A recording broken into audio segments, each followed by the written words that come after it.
For years, the world saw only a delightful young prince, a bright-eyed boy whose smile seemed capable of lighting up any room he stepped into. But beyond the palace gates, an unsettling silence lingered, the kind of quiet that made even servants glance nervously over their shoulders. At midnight, whispers drifted through long corridors. One by one, nannies quietly departed, as though escaping an unseen storm. And now, just moments ago, that carefully maintained image of innocence, perfection, and joy has finally cracked. A palace psychologist has stepped forward with revelations so disturbing, so damaging, they could potentially alter the very future of the monarchy. What truth has remained hidden all this time behind ceremony and golden walls? And why did no one speak sooner? Be sure to subscribe and ring the bell so you don't miss any twist in this unfolding story. At first sight, Prince Louie appeared to embody youthful charm itself. A boy who seemed to instinctively understand how to grin for photographers, tug playfully at his mother's outfit, and wave to cheering crowds as though the spotlight were his natural home. Yet appearances, as insiders have warned, can be dangerously misleading. While the public delighted in his playful moments, those inside the palace spoke quietly among themselves, exchanging uneasy glances at incidents that didn't quite match the perfectly scripted royal image. Close aides began leaving discreetly, each citing personal reasons, but their expressions revealed something far more troubling: fear, discomfort, and the lingering feeling of something deeply wrong. Former nannies, speaking anonymously, have described nights when Louie cried endlessly, hours passing without any comfort reaching him. He wasn't throwing tantrums. One whispered, her voice trembling with the weight of memory. It felt like he was lost inside his own thoughts, trapped in a world only he understood. Yet these warnings were pushed aside, buried beneath layers of denial, rigid protocol, and palace bureaucracy. And she was far from the only one noticing the worrying signs. Insiders began pointing out that Louis frequently and mysteriously missed important royal engagements, a stark contrast to his older siblings, George and Charlotte, whose appearances were carefully timed, rehearsed, and flawlessly executed. When Louis did appear publicly, handlers stayed unusually close. They constantly redirected him, quietly guiding his gestures and subtly steering his path, almost as if they were shielding the public from a truth nobody was prepared to confront. So what exactly were they trying to hide? Behavioral experts have since analyzed footage from recent high-profile events, particularly the Jubilee.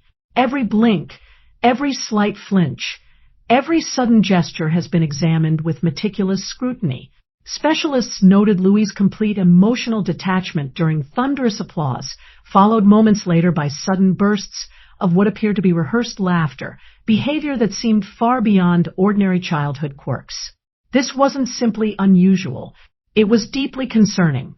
Could it suggest attempts to mask inner turmoil, or perhaps the overwhelming effect of intense emotional stimulation? Or maybe a combination of both? Even more troubling was the silence surrounding the media coverage.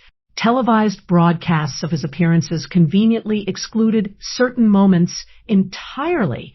Paparazzi photographs, normally relentless when it comes to royal children, were mysteriously scarce. Journalists now claim that royal liaisons quietly but firmly advised them to avoid reporting anything that might expose Louis's emotional condition. A discreet gag order, carefully framed as a public relations precaution. Behind closed doors, the royal household sought help from an independent expert, someone who could observe Louis away from the intrusive gaze of cameras and headlines. Enter Dr. K, a psychologist known for handling high-profile child cases with complete discretion. Officially, she was introduced as an educational consultant, a reassuring presence meant to calm speculation rather than spark concern. But insiders say her true role was far more serious: to observe, to evaluate, and to uncover what the palace had either overlooked or perhaps chosen not to see. For weeks, Dr. K carefully studied Louis. She observed not only his behavior in public, but also his private routines, anxieties, and interactions with family members. What she discovered left her deeply shaken. Louis was not sick, but he was unprotected within a system where maintaining appearances had long taken priority over meaningful intervention. Perhaps the palace believed her presence would restore calm and protect the illusion of stability. But Dr. K was not there to maintain appearances. Her duty was to uncover the truth. And the truth she uncovered was deeply disturbing. Every smile Louis gave had been carefully constructed. Every wave had been practiced until perfect. Body language experts now argue that the signs had always been present. Restless hands fidgeting nervously, eyes darting toward empty hallways, small gestures that most people overlooked. From the moment Louis stepped into the public spotlight at Wimbledon, every movement had been orchestrated. Observers noticed him squirming in his seat, covering his ears, drifting into distant stares, while George and Charlotte followed instructions with perfect composure. During the Queen's Platinum Jubilee, the public brushed off his behavior as nothing more than childish mischief. But those closest to him understood the reality. These were silent calls for help, signals that went unnoticed and unanswered. On stage, Louis seemed to embody two extremes. At times he appeared eerily still, at other moments suddenly and inexplicably restless. Charlotte curtsied with effortless grace. George stood poised and confident, fully aware of the role expected of him. Louis, however, appeared distant, almost adrift, caught between the world he was expected to perform in and another he seemed unable to understand. Later, palace insiders quietly acknowledged that concerns about him had existed for years. Sudden flashes of light, loud sounds, and chaotic crowds often triggered troubling reactions. Rehearsals frequently left him frozen, overwhelmed, or visibly distressed. Rumors spread among staff that Louis would only agree to attend certain events if specific comfort arrangements were carefully prepared in advance. Although these moments were never meant for public ears, a few nearly slipped through the cracks. Hot microphones once captured tense conversations backstage. "Just keep him smiling," one handler whispered urgently. "Take him off the stage if he starts staring again." "This cannot happen," another voice insisted. None of these warnings ever reached the public. Broadcast feeds were abruptly cut. Footage disappeared. But behind palace doors, the tension continued to grow. Even members of the royal press team began to feel the strain. They were caught between two responsibilities, protecting the image of the monarchy and protecting a vulnerable child. Inside the palace, a quiet resistance was beginning to form. Some journalists started pressing harder, attempting to uncover what was really happening. Staff members raised concerns, recommending longer breaks, fewer public appearances, and specialized emotional support. Yet every appeal was drowned out by the palace's relentless commitment to maintaining a flawless public image. Within that system, vulnerability was never accepted. Instead, it was treated as a weakness that needed to be hidden. Handlers attempted to manage Louis in real time using subtle but deliberate techniques. They gently pushed his hands into waves, tapped his shoulder to redirect his attention, and whispered instructions mid-appearance. But these weren't simply gentle reminders. They were carefully coordinated maneuvers designed to conceal a growing problem. Louis remained trapped in the performance, unseen and unheard, living inside a golden cage of expectation and protocol while the world watched. Then, one voice finally broke the silence. Dr. K, the palace psychologist responsible for Louis's care, did something almost unimaginable. Known internationally for handling some of the most complex childhood trauma cases among high-profile families, she stepped forward and spoke publicly.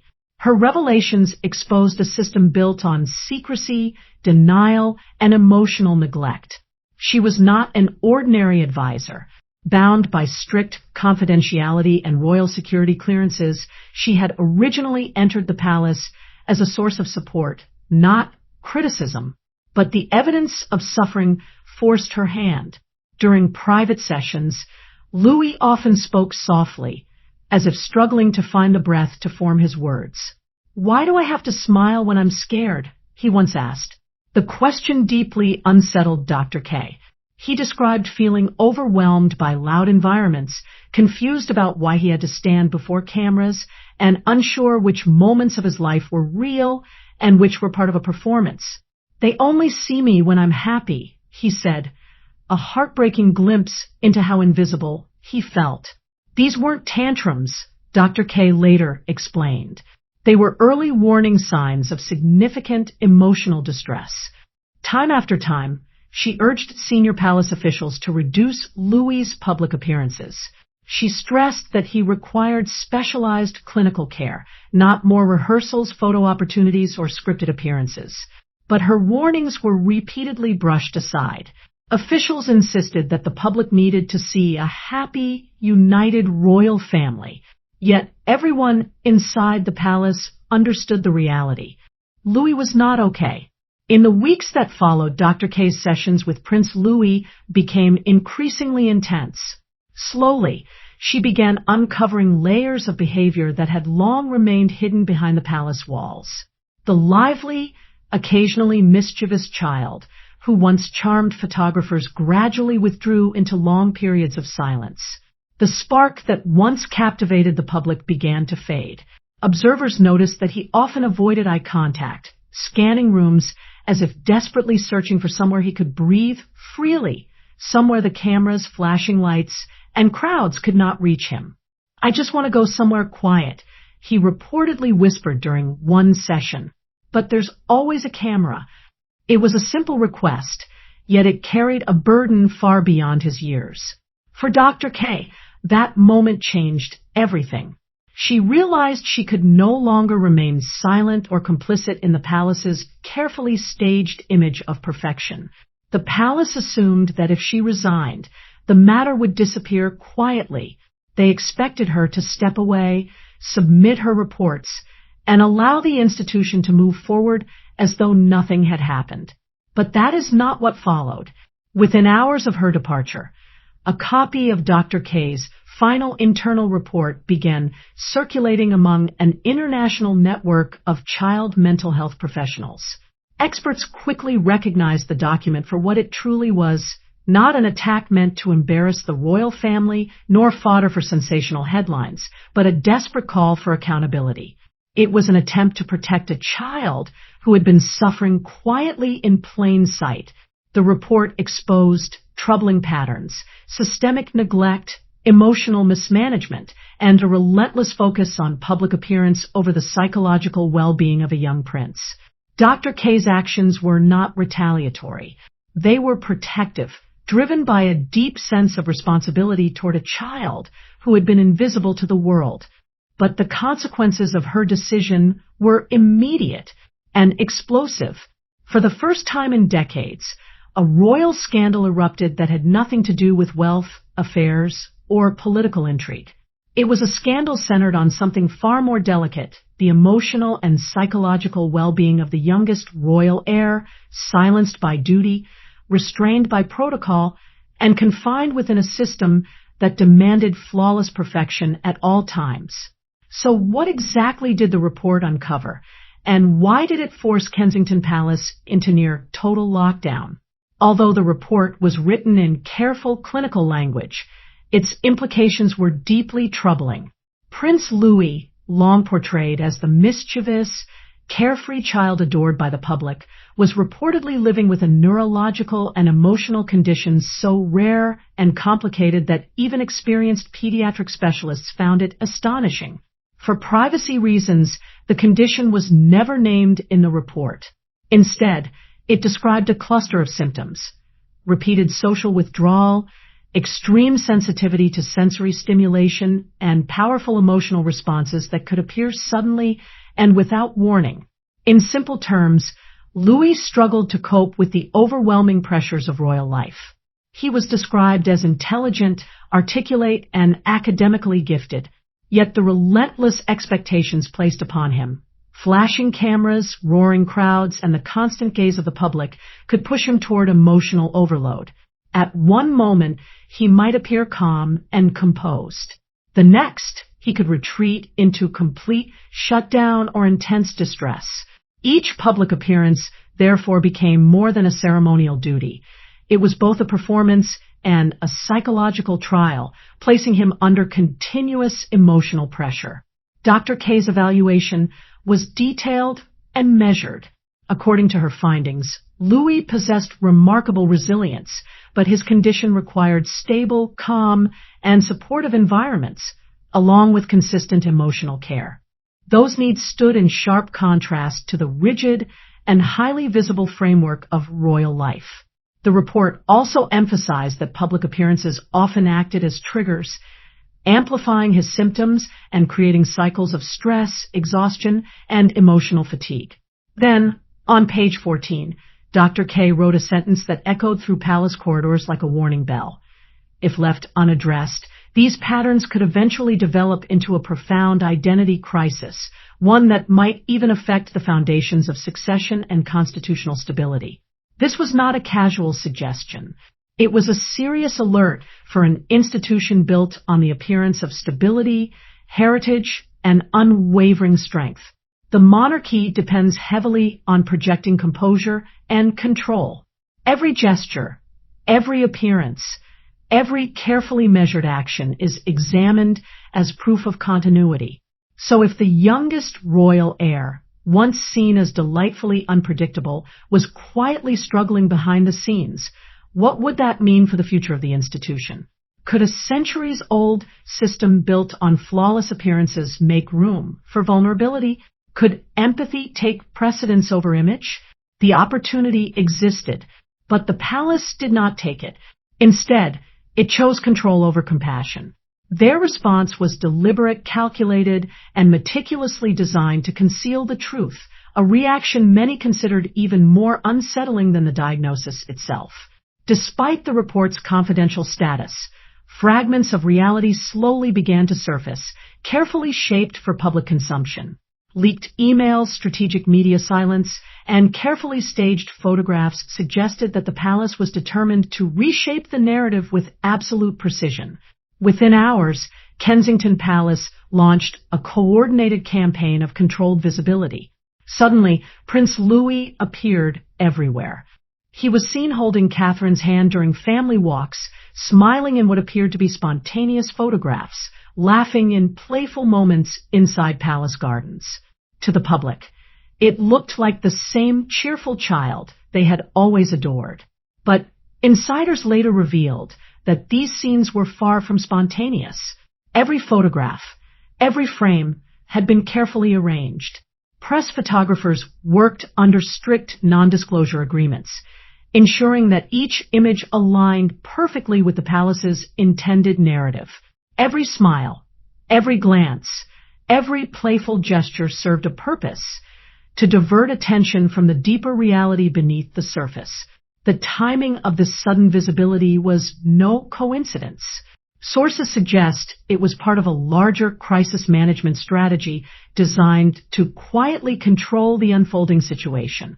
Some tabloid insiders even speculate that an unofficial media blackout had been arranged behind the scenes, with palace representatives negotiating directly with major news organizations to avoid any discussion of Louis's condition.